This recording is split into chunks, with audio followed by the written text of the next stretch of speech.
He's called him stupid, a moron, a dumb fool, and now today, Donald Trump apparently forgot who was responsible for hiring his Fed chair in the first place. He's a terrible Fed chair. I was surprised he was appointed. I was surprised, frankly, that Biden put him in and extended him, but they did. It is my pleasure and my honor to announce my nomination of Jerome Powell to be the next chairman of the Federal Reserve. Now, if you want a real-time reaction of how the markets responded to Trump's idea of firing Powell, just look at the Dow today. After reports surfaced that Trump floated the idea in a meeting with GOP lawmakers, that was at about 11:30 a.m., the New York Times reported that Trump had this draft letter ready to fire Powell. Markets then sank as CNBC reported it was likely to happen soon. And then a sudden turnaround. Stocks rebounded when Trump clarified to reporters that he was not going to go through with it, and Powell is safe for now. Natasha Sarin, president of the Budget Lab at Yale, is here with us at the table. What would happen realistically if Trump were to fire Powell just outright, or what he's suggesting, which is to try to fire him from perhaps some trumped-up cause? So realistically, what would happen is a version of what you saw started to happen this morning. Our independence of our central bank is a pillar of our economic security. The central bank responds to two things, and two things alone. Its dual mandate is to care about inflation, and its dual mandate is to care about employment. In a world in which it starts to look like the Fed has become politicized and is making decisions about the interest rate trajectory because the president is telling them to, that's a world when markets start to get quite nervous because the fundamental soundness and security of our economic system is under attack. And there are places in the world, obviously, where that happens. And it's not pretty, Scott. So here's what I think. The president has made it perfectly clear that he thinks the interest rate should be lowered. He thinks he's doing a great job, and I agree, on getting the economy back on track. We have investments. The market's doing okay. Get the tax rates now permanent. So he's doing what he can do, but he thinks the failure of the Fed to lower interest rates is holding back the American economy. So he's made that view perfectly clear. The people elected the president to get the economy back on track.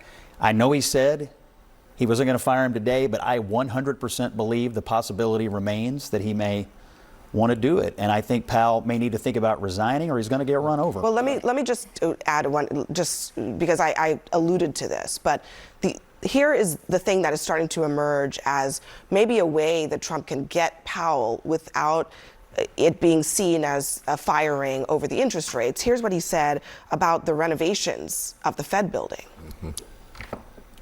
I think he's terrible. I think he's a total stiff. But the one thing I didn't see him as a guy that needed a palace to live in. You talk to the guy, it's like talking to a nothing. It's like talking to a chair. No personality, no high intelligence, no nothing.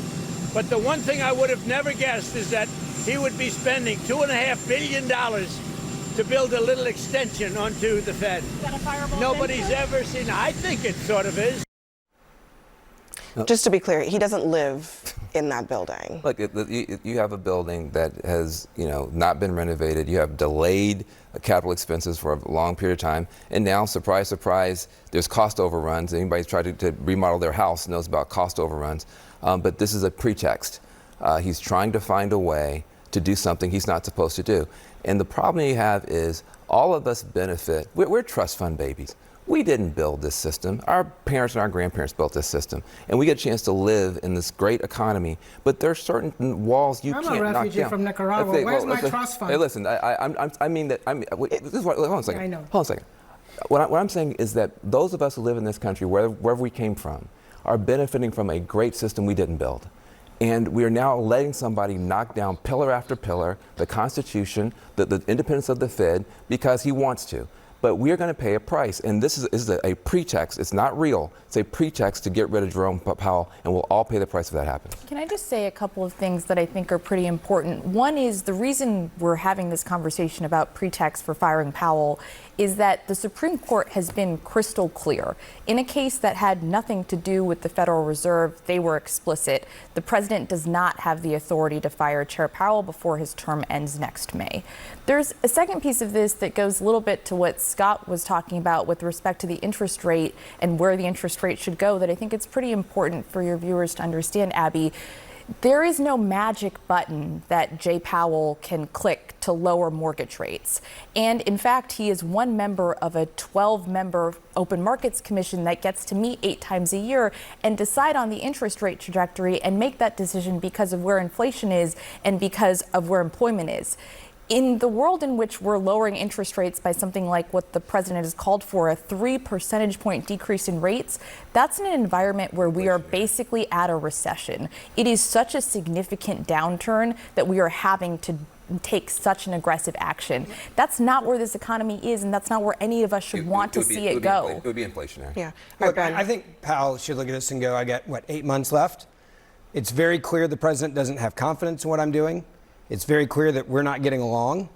I think if he's the guy that he wants us to believe that he is, he should probably say it's time for me to step down. Can I just ask, who cares if Trump doesn't Well, he's like the president Powell? of the United States of America. No. Like just from a straight up, Yes, this is a completely like from a independent legal agency. perspective, from an economic perspective, why does it matter whether Trump sees eye to eye with Powell, whether he likes Powell, whether they're friends, whether he thinks Powell has a good personality? Why? Let me say this. But why, Ben? Because I think the president of the United States of America had a mandate to do certain things with tax cuts, the economy, and say he was going to get us back on track. And when you see a guy that you believe, and the president believes it, that he is holding back the American economy, maybe for personal reasons, I don't know. As Natasha has laid, people voted for Trump, we and have if you don't tried like that, this that's fine. I know, but the Ben, American people let me ask you. Hold on. Making. How about you answer my question? Let me ask you to be responsive to my question.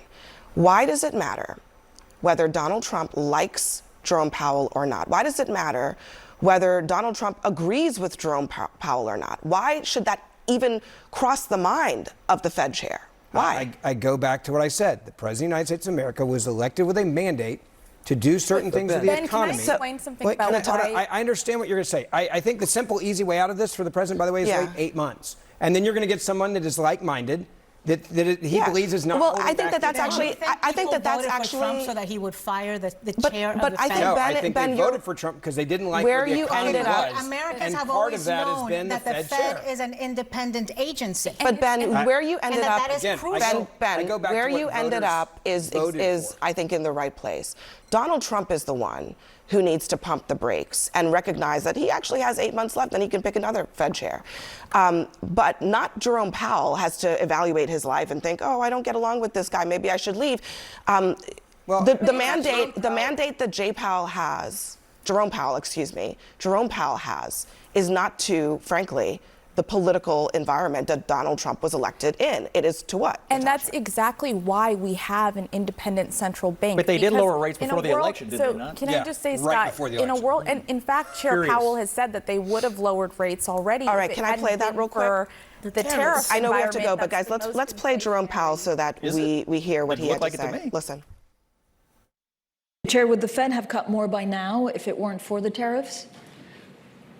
So I think that's right. In effect, we went on hold when we saw the size of the tariffs and essentially all inflation forecasts for the United States went up materially as a consequence of the tariffs. So we didn't overreact. In fact, we didn't react at all. We're simply taking some time. As long as the U.S. economy is in solid shape, we think the prudent thing to do is to wait and learn more and see what those effects might be.